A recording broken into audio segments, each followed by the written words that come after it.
Okay, I could not be more excited if I freaking tried. So this box here contains the net pots that I have been talking to you about for my, what is it called? Drillless hydroponic bucket system. So I'm really excited. Just got these in the mail. I think there are 5 net pots in here for the size that I need. Wait a minute. It's like this box doesn't want to open. What is going on? Oh, it's one of those. Okay. It's layered over here. There's different stuff going on. So I'm going to have to cut all that. There we go. Here we go. All right. So this is a very strange, sorry about that. It's knocked the tripod. This is a very strange box. Instead of like it's got double flaps or something to go, oh, I don't know. It's weird. So I'm going to have to be careful so I don't knock the camera over. Okay, yep, this is a 5-pack. Okay, let's take a look. All right, here we go. These look a lot like the net pots that I'm already using in my system. Let's close up this knife because safety first, kids. There's probably no kids watching this. So I'm gonna put this to the side. I'll count to make sure that it's 5 later. So anyway, so this is the typical size net pot. And I'm super excited because the webbing is really wide. Here's why that matters to me. You can see it better that way. The reason it matters that this webbing is wide is so that I can put an airline tube in here easily without having to cut this at all. I'll be able to drape it over and then fish the airline tubing through the bottom of here or on the side. So I've gotten the food grade buckets. I got them the other day. If you watch my other video, you already know that. And so basically it just goes like this. It just fits over the top. Wait. Oh, okay. Let me see if I can get this to push down. I don't need it to push down, but it would be cool if it did. And haha, look, ma, no hands. So it actually fits over the lip so it stays in. I did not know that. I thought it would just lay on top of it. I didn't know that it would actually snap on. So this is incredible. I think I got this from a company called, uh-oh, I think I lost the paper. Where'd I put it? I think it's called HF Hydroponics. So this is how this will look. And then pebbles will go down in here. You all know how that rolls. But if you don't, I'm going to explain it a bit. If you already do, you might want to fast forward past this. So basically what we do with these is you're going to fill this up with nutrient water to the point on the basket where you know your roots are located. So if it's a very young plant and it doesn't have deep roots, then you're going to have to fill this up higher because the whole point is to train those roots to grow down so that they can get the nutrient solution. Over time, the nutrient solution starts to evaporate. As it evaporates, that gives the plant an opportunity to grow air roots. And those air roots will use the gap in between the bottom of the net pot and the top of the solution to breathe. Now, here's the other interesting thing. If you're going to use an airline tube and a, what is that called? Now my mind is going blank. Air pump. If you're going to use an aquatic air pump in here, that really doesn't matter so much because you're pumping oxygen in to the plant. But if you're going to do this without any tubing and you just want to use the crack key method, this is a great way to do this. You do not need any tubing. Now, here's the other thing. Some people, depending on what they're growing, and I want you to think about this as you are growing, consider the fact that you live in a different climate than maybe the person you're watching. You have space limitations that the person you're watching might not have, or you don't have space limitations that the person you're watching might have. And so it'll be different for you and them. Take what people say with a grain of salt, because it may or may not be in alignment with what your circumstances are. So you have to consider that. The amount of money you have, the amount of space that you have, the amount of time and energy that you want to put into something. Make sure that you amend them based on what your needs are. That's what I'm doing with this. I've decided that I'm going to go ahead and try this and use a drill-less method and drape the tubing over here and then attach the air stone to the bottom.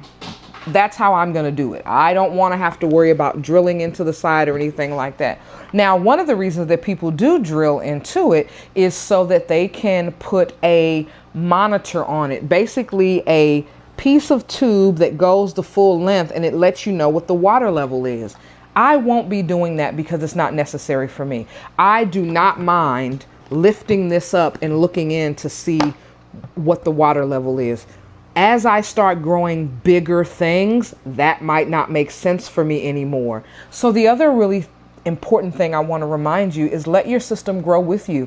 Hell, I started with just some microgreens on a really cheap $22 tray set that was about the size of a piece of paper, smaller than a piece of paper.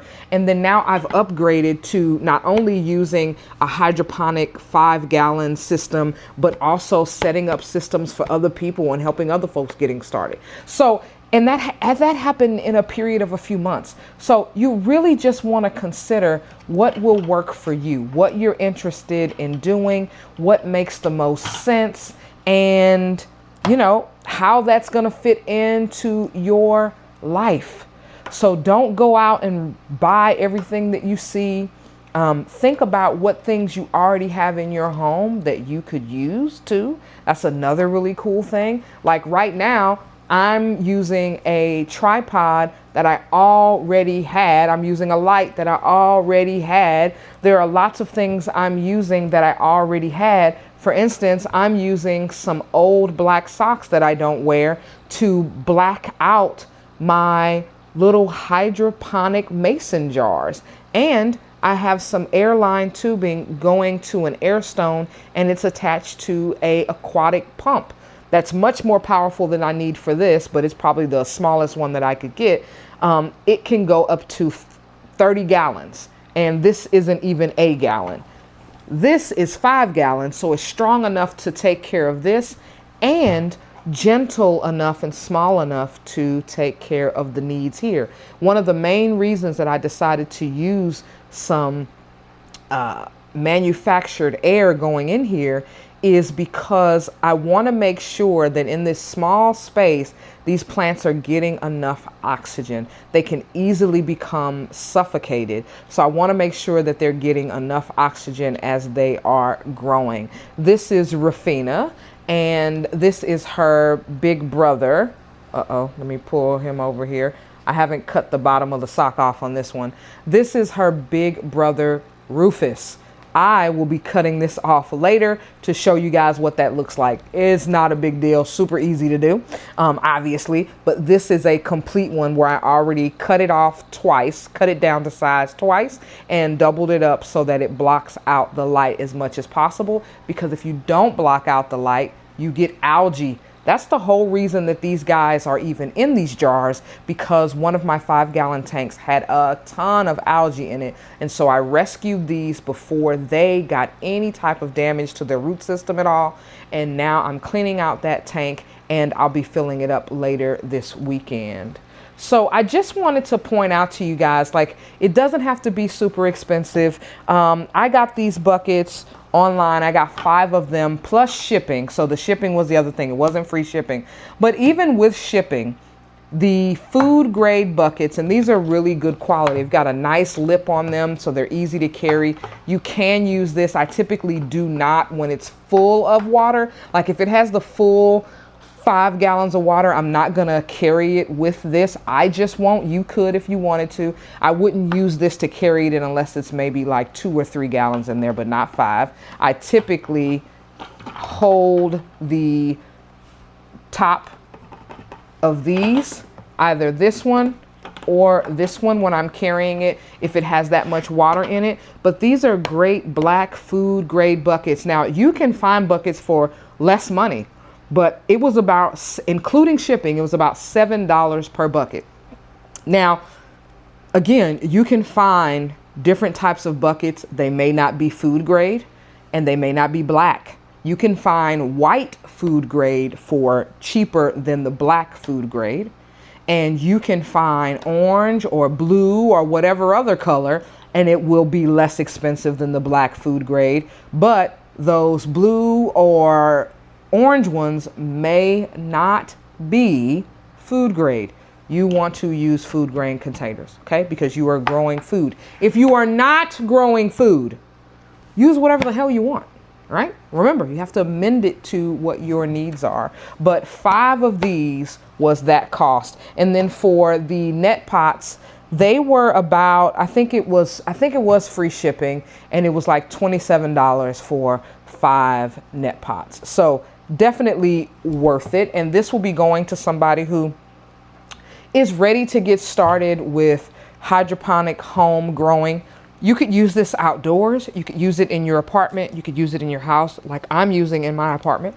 I've got it right here and I love having it. It doesn't get in the way. I've got butter crunch lettuce going. I'm not going to go over everything I got going because you have probably already watched the other videos and you know. And if you do not know, then watch those other videos. And while you're watching this one, do not forget to like and comment. Tell me if you learned anything from this. Tell me what you know that you think could be helpful for me. Maybe you're noticing that I've done some stuff and you're like, you know what, you could do this or you could do that. I am totally open to suggestions. I do not feel like I know everything. In fact, I have only barely scraped the tip of the iceberg, just barely. As a matter of fact, I'm at the point where I just know that an iceberg exists. I haven't even touched it yet. So whatever you want to share, I am totally open to listening. I don't have an ego about that. I am really open to hearing what your experiences are or to answer any questions. There are no really stupid questions as far as I'm concerned, as long as it's on topic with this. I am totally open to hearing that. So please do comment, please do like. And if you've enjoyed what you get here, then go ahead and subscribe. You can always unsubscribe if you find out later, Aziza, this is just not my vibe. Cool. No hard feelings. But go ahead and like and subscribe so that I can share more of this to more people, get more folks introduced to the drill-less hydroponic setup version. You would be doing the crack key method if you do it with this and you don't use any drills to put holes in or anything like that. You'd be using the crack key method. Now, even if you do drill a hole in here and use it just to monitor the water level, you'd still be using the crack key method if you do not use a water pump. As far as I know, if I'm wrong on that, correct me in the comments. As a matter of fact, correct me on whatever in the comments. If you know I said something that's wrong, I'll own that thing and I'll do some research and I'll learn and do better. And we're learning together. This page is primarily for beginners. And so if you're not a beginner and you've got a mass amount of information, please do share so that we can all grow and grow together. All right, guys, I think that's it. All I need to do is go ahead and get this thing filled up with some pebbles and get it set up and running, and also deposit one of my tomato plants in there. Super excited about getting her rehomed. So I'm trying to figure out which one will go. Tamayana just got put in her system, so I don't want to disturb her, but I might take her sister, Maida, and put her in here and see how she grows in a larger environment. I really feel like they take off once they're in a larger bucket. So we will see what happens. And by we, I mean you and me. All right, guys, it's your girl, Coach Aziza Binti. Later, nerds.